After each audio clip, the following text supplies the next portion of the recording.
If you had to guess, what would you say was the best-selling British computer of all time?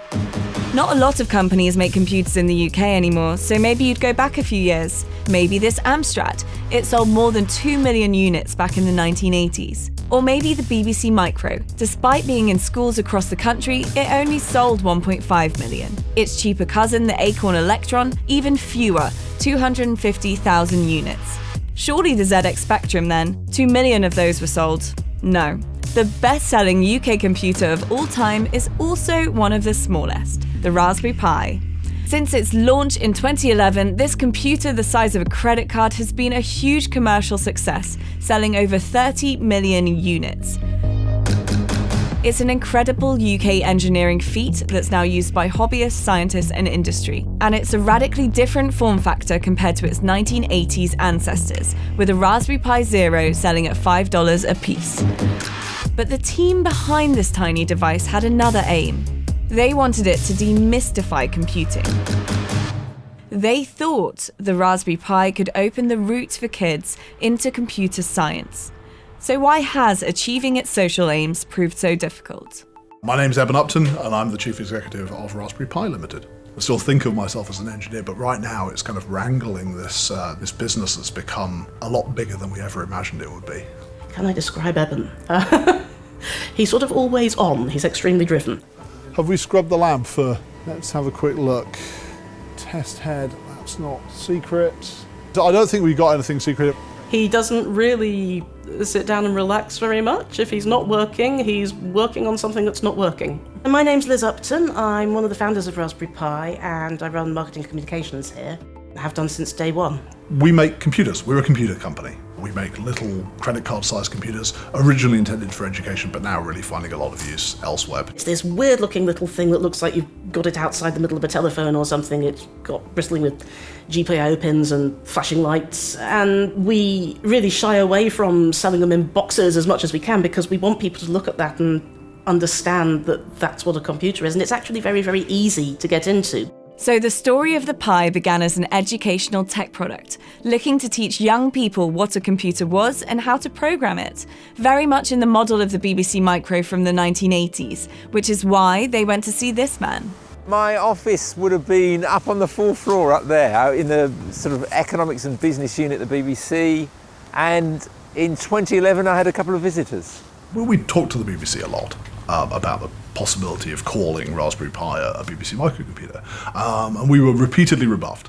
And probably our last, what ended up being our last attempt to engage with the BBC, David Braben, one of our co-founders, and I went down to see Rory, who David knew, and took a prototype with us. And the pitch to Rory was, "Come on, man, help us out. You know, we really want to get the BBC. We want to get the BBC logo onto this."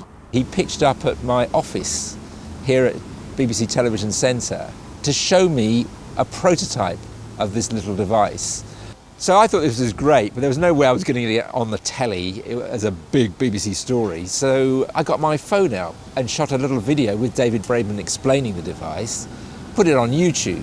Thought I'll blog about it in a bit. And then the next day I looked at how many people had watched the video, and it was rising very rapidly. It was an incredibly popular video.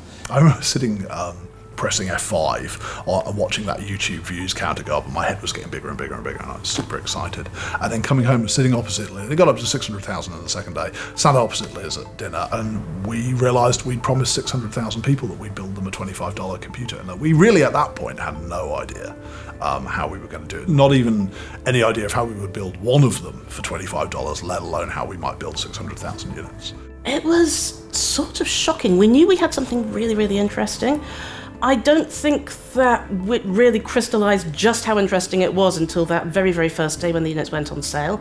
We had 2,000 in a garage on a pallet, and that same day we got 100,000 orders for them. Some more in production, but 2,000 was all we had, and this sudden ramp up from little hobby project to, oh, this is something quite big was a shock, a wonderful shock. She was the first person to realise that this was a thing which might succeed at a scale beyond what we were imagining. And as the number of Pis sold grew and grew, the ways to use it became increasingly creative. Take one tiny computer, plug in a keyboard, a mouse and a display, and you've got a fully fledged desktop computer. It doesn't run Windows or Mac OS, but a version of the free operating system Linux. With a few lines of code, you can connect lights, servos, and other devices. This little machine has created an explosion of hobby projects across the world, from weather balloons reaching the edge of space, computer vision cucumber sorting machines, and there's even one on the International Space Station. So demand for the Pi was high. They had pretty much created a completely new segment of computing that didn't really exist before. But what about their original goal? You have a generation of people, a generation of children and young people now who they're incredibly proficient computer users, but they have very little idea what's going on under the bonnet.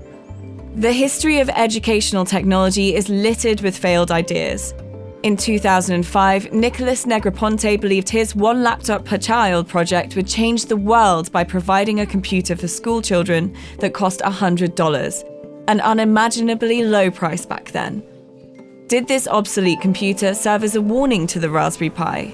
Well, this is great. This is great. This is a fascinating object. Yeah, I do recognise this. Which is a bit more colourful and yes. childlike, I would I know say. this is an XO, right? Yeah, wow. That is a piece of computing history that I don't necessarily know how to open. There we are. Hurrah, there we are. It's a beautiful little device. Let's be honest, most schemes fail. Even if they fail, they can have a huge impact. And this had an impact, made people think at least about this issue, raised the profile of computing in schools and in development. This is the canonical ed-tech object. You can draw a distinction between computing education and computing for education. This was a computer to help people learn a variety of stuff, where at least early on, Raspberry Pi was very much about computing education. We were interested in teaching you about computers. What lessons have you learnt from... I think as much as anything else, what did we learn from this? We learned it was possible, right? We learned it was possible to make cost-effective electronic products. So that's the positive thing we learned. The warning that we took from it is it's very easy to miss your price targets, in that this was always intended to be a $100 laptop, and I don't believe ever was a $100 laptop. It's about setting a price point and then figuring out what feature set you can offer at a high level of quality within that price point. That's how this never got down to $100, where the cheapest Raspberry Pi you can go and buy in the market costs $5. Perhaps the OLPC faced challenges that the Pi doesn't, the lack of IT support in rural areas of developing countries, and being overtaken by the smartphone, for example. Eben studied physics and engineering, a PhD in computing, and an MBA, all at Cambridge University. He later became Director of Studies for Computer Science at St John's College. And when we went to speak to him, it was in Cambridge, where Raspberry Pi is based. You've spoken about this before, and you said sort of the real measure of success would be when Pi improved the quality of computer science students at university. Have we seen that yet? When we started Raspberry Pi, we had two problems at Cambridge. We had a quantity problem, and I think we had a quality problem. We didn't have enough students applying. We had about 200 students applying for about 100 places, which is a terrible ratio by Cambridge standards. And we had a problem when people coming in the door, they were very, very bright kids. We never admitted anyone who wasn't bright. But what we couldn't rely on any longer was that they had some pre-existing experience. I think we've had success on both fronts. We've gone from having roughly 200 applicants for 100 places to last year, I think, having about 1,500 applicants. So it's gone from being one of the nominally easiest courses to get into at Cambridge to being pretty much the hardest, along with, I think, veterinary science. But what about that plan to improve the computing student pipeline? Here's the total number of undergraduates studying computer science degrees in the UK each year. So there's no question, the numbers have gone up. But when you overlay the number of female students, that number has barely budged in 10 years. So what's it really like being a woman who works in computing? My name's Alice Bartlett. I am a principal engineer here at the Financial Times, and that means that I write the software of FT.com and also the Financial Times' app. There were 120 students in my undergraduate year, and 4 of them were women. So a lot of my memory of it is just characterised by being such an outlier, like really obviously not like everyone else. People who are outliers of any kind of visible aspect will recognise this feeling, but when you go into a lecture hall and every person looks at you, that was just what it was like every time I went to a lecture, basically. I mean, it felt like that. I don't think everybody actually was looking at me, but I was so conscious of being a woman. When you applied to study computer science, like, did you think that that was what it was going to be like? Yes, because I was the only woman that did an A-level in computing in my year group. So the stereotype here would be women aren't very good at writing software, and the feeling I take from that as a woman who is writing software is that I must not conform to that stereotype, so I must work extra hard. I cannot be at all vulnerable to this accusation. And it did make me kind of cagey at university with people, but it did also make me work very hard.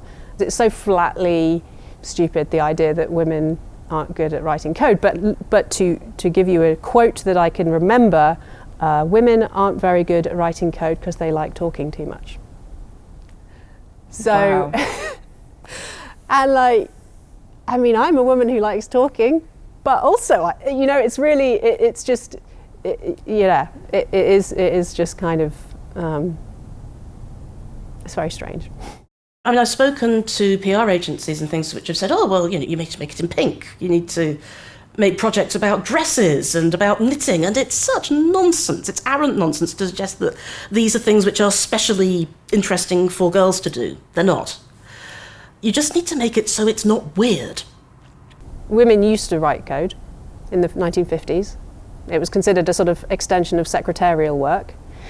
And then somewhere in the 1980s, the numbers of women studying computer science dropped. And I think they got to the very rock bottom at about the time I was doing computer science. Why do you think that so few women enter this field? The gender divide, the question of why do we have more female engineers, such a hard question to answer. Let me try and put some thoughts together. The gender imbalance in computing, the way that people of my generation got exposure to computers was particularly inclined to bias towards boys. Whether it's superheroes in comic books or men on the cover of magazines, the computing scene in the 1980s definitely looked a certain way. The home computing scene of the 1980s was very computer games oriented. The computer games were promoted by their publishers as being things for boys, and so the people who were sitting in front of computers were disproportionately male, and so the people who had the opportunity to become computer engineers were disproportionately male. So there's definitely something going on there. I think we are making progress, particularly, Code Club's a great example where half of 9 to 13-year-olds attending a Code Club are female. Why do you think that there is such a barrier, especially for women trying to enter? Oh, it's difficult, isn't it? There's a lot to do on this. One of the things the Raspberry Pi Foundation is working on at the moment actually is a project on why there are fewer girls in computing. And my own daughter came to me last week and said, I don't want to do Code Club at school, Mummy, there are too many boys there, which I was absolutely heartbroken by. I think it's really complicated. I think representation is very important, and so having more women in tech brings more women in tech. It's a long game when you're talking about getting 8-year-old girls into computers. About 5 years ago was the emergence of code academies. So that's a place where you can go for 12 weeks and have an intensive course that will teach you all you need to know to be hired into a professional job as a web developer. That's the single thing that's really pushed the number of women up that I've seen professionally. Like, it's been huge. The thing that it hasn't done is really worked on diversity along other axes, because they're quite expensive. You need to be able to take 12 weeks away from work because you're not paid whilst you're there, and you need to be able to afford the course generally, which is sort of thousands of pounds. What we see is a diversification along gender, but not so much along socioeconomic groups, although age also, it brings more older people into the workforce as well, because of the career-changing aspect. My name's Bethan Staten, and I cover education and other bits of public policy at the FT. Things like code camps have been really interesting, actually, in just getting kids to engage with coding in kind of more creative ways. There's also a lot of evidence to suggest that boot camps have more success in attracting women than other formats for teaching computing, especially for adults. It's difficult to get very decisive statistics, but it's kind of more around the sort of 40% mark for women, or even higher, which obviously still isn't quite there, but it's better than at university, for example. And one of the reasons for that is in part because women tend to be more receptive and interested in lifelong learning opportunities than men. And it's partly because of adjustments like you can do the coding bootcamp from your computer at home. So if you've got kids, you can kind of rearrange it around your life more easily, which just makes it more accessible to women. What would your advice be for a young woman who was studying computing but maybe wasn't sure if they wanted a career in it? It made me very sad, actually. This year, one of our female interns was offered a job after her internship, and she said she didn't really fancy coming along because she didn't feel we were diverse enough. And it had me absolutely clutching my head, because one of the reasons that we don't have very many young women here is that there haven't been very many young women going into computing at university. I would like people to understand that we don't have a lack of women in organisations because we don't want them. We're in a building full of tech organisations here, and sadly there are more male programmers. We have a number of women here. We're seeing more coming through. I want to see more in work, and I'd love them to come here. Is the Raspberry Pi a success? I think it depends what you see its aims are. I'd only say that when it comes to sort of gender balance in computing, particularly in schools, the figures, don't look great. It's been a huge success commercially, and it's been an important new device in manufacturing. Nobody expected that at the beginning, that lots of companies would decide, this could be a useful, cheap device to put in the manufacturing process. It's been Britain's best-selling ever computer. I think probably they learnt a lot through the process of building this extremely impressive computer at such a low price point. I mean, that is absolutely wild and incredibly impressive. I think the social aspirations of the project, it's a very technologist type thing to think that you can fix a socio-economic problem with technology, basically. And I think that's kind of what happened here. If you were to really look at the problem, it's so complicated getting people from different socio-economic backgrounds into computing. It would take a really well-rounded team of people who were versed in all kinds of different areas of life, not just a man who has made an incredibly impressive computer to fix that problem.